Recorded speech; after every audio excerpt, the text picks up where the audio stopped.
Sol 106.5 FM. También en YouTube, en nuestro canal Paneo Semanal. Aprovecho la ocasión para pedirles que se suscriban, comenten, den like y pregúntenos por ahí lo que ustedes quieran, que nosotros en la medida de lo posible vamos a tratar de contestarles. Y también, si no les gusta, pues dígalo ahí también, que nosotros somos democráticos, tolerantes, no bloqueamos a nadie ni nos ofendemos. Sí, mira, ahorita alguien preguntó que cómo sale Ucrania de la Unión de Repúblicas Socialistas Soviéticas y cómo se da esta guerra, ¿verdad? Y hay que decir que en Ucrania hay territorios que solo se habla ruso. El Donbass. En el Donbass todo es en ruso. El mismo Zelensky habla originalmente ruso, para que tengamos una idea. En Crimea es una población rusoparlante y que después de los acontecimientos del Maidán, donde Estados Unidos tuvo la responsabilidad de influir para que el gobierno amigo o relacionado con Rusia cayera y se instaurara un gobierno contrario. Esos acontecimientos son los que han endurecido las relaciones entre Ucrania y Rusia, a tal punto que en muchas ciudades se prohibió el idioma ruso en la vida normal y natural. Es decir, muchas medidas se tomaron en Ucrania para tratar de impedir el desarrollo de la cultura, el idioma y las poblaciones rusas. Es decir, hubo en realidad un golpeo a la cultura y a la población rusa que existe desde hace muchísimo tiempo, desde cuando eran parte del mismo conglomerado. Eso nunca se había cuestionado y en esos territorios existía ya desde hace muchísimo tiempo, antes de la guerra, ciudadanos y organizaciones que propugnaban por la separación de Ucrania. Es decir, ya había un movimiento que pretendía separarse del gobierno de Ucrania. Eso no nació con la invasión rusa a Ucrania. La invasión rusa o la incursión rusa en Ucrania llega precisamente para apoyar a esas poblaciones de rusos que viven ahí y que tuvieron un revés después de los acontecimientos del Maidán. Como dije antes, esa guerra es una consecuencia. Mira, hay un discurso de Putin. Obviamente, Putin es una parte de este conflicto y no todo lo que él diga, así como Occidente tergiversa, miente, omite, así mismo lo hace él. Sí. Y da relevancia a la parte que le conviene del relato. Construye su propio relato. Es una potencia.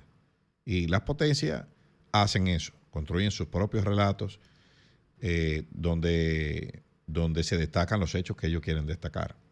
Y se omiten lo que entienden que debe ser omitido.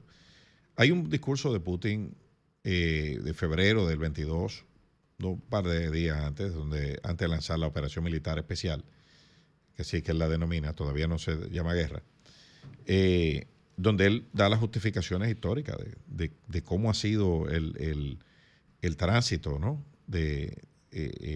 Histórico. Y ahí está explicado todo eso, pero desde el punto de vista ruso, que es importante verlo, Claro. porque hay muchas verdades ahí y cosas que en Occidente no se destacan históricamente, no se le da la relevancia, pero están ahí y son ciertas, son verificables. Claro. Entonces, una de ellas es la que él critica de no haber sido considerado como aliado Sí, Nunca. sí, sí, claro, porque Una potencia como Rusia. claro, fue una potencia ganadora en la Segunda Guerra Mundial. Sí. Cuando se construyó el orden mundial actual, los rusos estaban del lado que ganó la guerra. Sí. O sea, fue como una especie que, como se dice aquí, lo cubiaron, Sí. lo usaron para ganar una guerra y después pasaron a ser el enemigo inmediatamente. Bueno, él quedó en posesión de muchos territorios que fueron parte de la Sí. Unión de Repúblicas Socialistas Soviéticas. Claro, ¿no? y Europa del Este, Y Europa que del quedó Este, con gobiernos todo. asociados a Correcto. Rusia. Sí, Pero, él sí sacó su parte de la Segunda Guerra claro, Mundial. claro. Lo que no pudo hacer fue ser aliado comercial después, porque vino el enfrentamiento en la Guerra Fría con un problema ideológico, ¿verdad? Sí, pero inmediatamente terminó la Segunda Guerra Mundial. Los aprestos no solo fueron lo comercial, se formó la OTAN. Sí, sí, no. La OTAN después- era para combatir a no, Rusia. incluso después de la caída del muro de Berlín, fueron violadas todas las promesas. Claro, y no solo eso, La OTAN la forman, y eso lo hablamos Hemos visto, en sí, lo su hemos momento. Los comandantes de la OTAN eran los comandantes alemanes. Los primeros comandantes militares. La Nueva Alemania. Sí, pero eran alemanes, trabajaron, no eran que eran alemanes solamente, eran que eran alemanes que trabajaron para el Reich. Sí. O sea, eran los oficiales superiores que habían pactado con Occidente cuando se firmó la primera rendición, que transcurrieron unas 48 horas entre una y otra. Sí.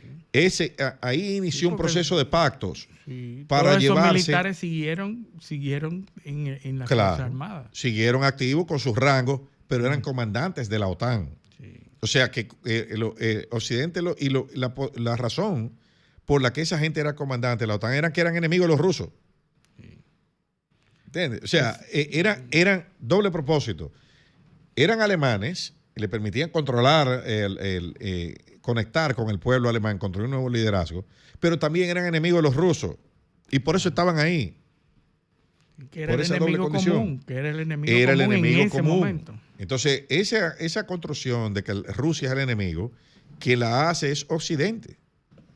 Lamentablemente.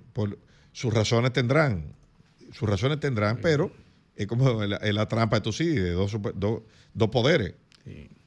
O sea, la Segunda Guerra Mundial fue para repartirse el territorio.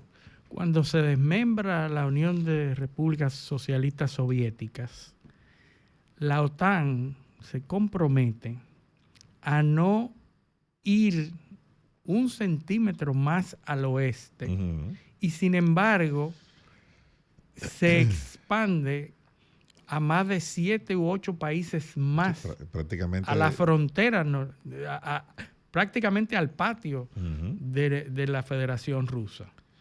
Y eso fue visto y no pasó nada. Rusia simplemente se quedó así, No, y fue visto como una amenaza a la seguridad. a la seguridad, como en efecto lo es. Claro, porque ¿para qué era eso? Entonces, ante los acontecimientos No. del Maidán, que fue muy importante, Rusia no tiene otra alternativa de decir, pero está en el patio de mi casa, Claro. influenciando y manejando gobiernos en el patio a kilómetros de Moscú. Lo que pasa es que la OTAN, después de lo de Yugoslavia, el tema de Kosovo, Kosovo. sobre todo, que fue la segunda incursión en Yugoslavia, o sea, el conflicto de los Balcanes, Sí, los Balcanes. la zona de los Balcanes, en Occidente se decidió expandir la OTAN para evitar conflictos similares. Porque los conflictos de los Balcanes, eso no se ha terminado todavía. Ahí hay una fuerza, Sí. la KFOR se llama, que es la fuerza de estabilización de Kosovo.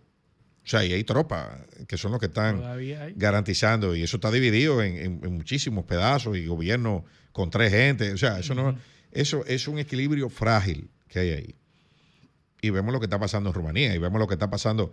Es una región sumamente inestable.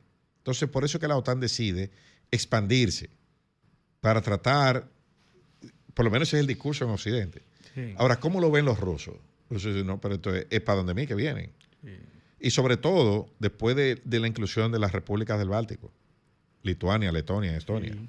Eso fue el detonante. el detonante que dijo, bueno, espérate, aquí vamos a encender las Demasiado alarmas. cerca. Están Claro. demasiado cerca y esto no Sí. se puede permitir. Pero fíjate cómo eso está trastocando los escenarios.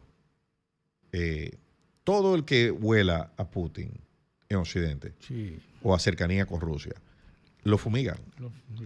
Mira ahora cómo acaban de prohibir el AfD, Sí. el partido alemán Alternative for Deutschland, porque Sí. promueve una relación con los rusos.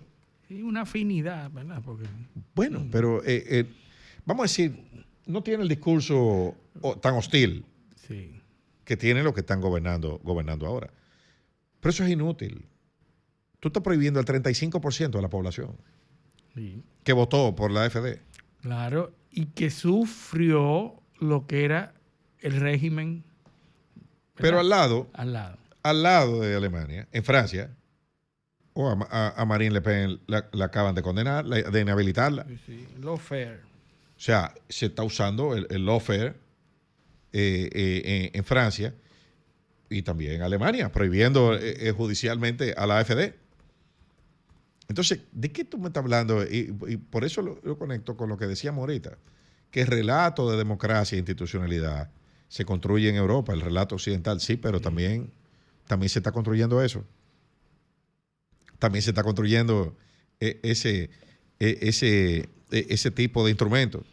También se adopta normativa que dice, bueno, si una elección nosotros consideramos que el resultado no es el deseado porque hubo influencia externa, nosotros no la vamos a reconocer o podemos anularla. No, claro que esa libertad de expresión que nosotros Sí. mencionamos al principio del programa, en Europa no se cumple. No, La libertad de expresión, o no como antes. o no como antes, Sí. esos son de los beneficios más vapuleados en Europa hoy Claro. mismo, porque si se aparta de la narrativa y de la línea oficial, puede ser eliminado. Pero Rumanía acaban de anular unas elecciones y de inhabilitar al candidato porque es prorruso. O sea, él ganó, la hicieron y ganó, y la anularon. Y después, como iba a ganar en la otra elección, lo inhabilitaron. Fíjate que ese tipo de cosas sucedía al revés. Exactamente. En los regímenes contrarios. Exactamente. Y está ahora sucediendo en la derecha. Exacto. En Occidente. Occidente. Si ahí donde hay democracia, sí. lo hacen eso, imagínate tú, los otros tenían razón entonces. Sí. O sea, los que no hacen elecciones tenían razón. O los que controlan las elecciones. Bueno, entonces, son los paradigmas que se han ido rompiendo en el mundo. Paradigmas que se establecen como verdad absoluta. Una de ellas es el asunto de las energías alternativas. Ah, sí. También la lógica de las energías alternativas, en donde gobiernos de Europa invirtieron millones en energía alternativa, desecharon energía confiable. Sí. Y fíjense lo que acaba de suceder en España, que hubo un apagón masivo provocado justamente, y de acuerdo a los informes, por deficiencias en el suministro de energías alternativas. 15 gigawatts de energía que se produce con energías alternativas, energía solar, que faltaron en un momento determinado y provocaron una reacción en cadena que resultó en un apagón general en España. En varios países. En varios países. Se estabilizó el sistema. Suministro completo para Portugal y España, sobre todo en España. Y entonces nos estamos cuestionando ahora. No, y las inundaciones de España, en la Dana. En algún momento, que la gota fría, ¿no? La gota fría. ¿Por qué se dan esas inundaciones? Bueno, porque se destruye. En España hay un movimiento que propugna por destruir algunas presas y diques para que los peces pudieran en los ríos tomaran su curso natural. Pues bueno, parte de ese sistema que se destruyó, pues ahora hizo falta para contener las aguas. Sí, narrativas que se implantan. Que son narrativas. Y que se alejan de la lógica. Claro, para hacerle caso a los ecologistas. Yo no digo que no tienen razón. Lo que digo es que cuando las cosas se llevan a los extremos, pues suceden este tipo de temas. Pero tenemos que irnos a nuestra última pausa. Vámonos a la pausa. Esto es Paneo Semanal, no le cambien.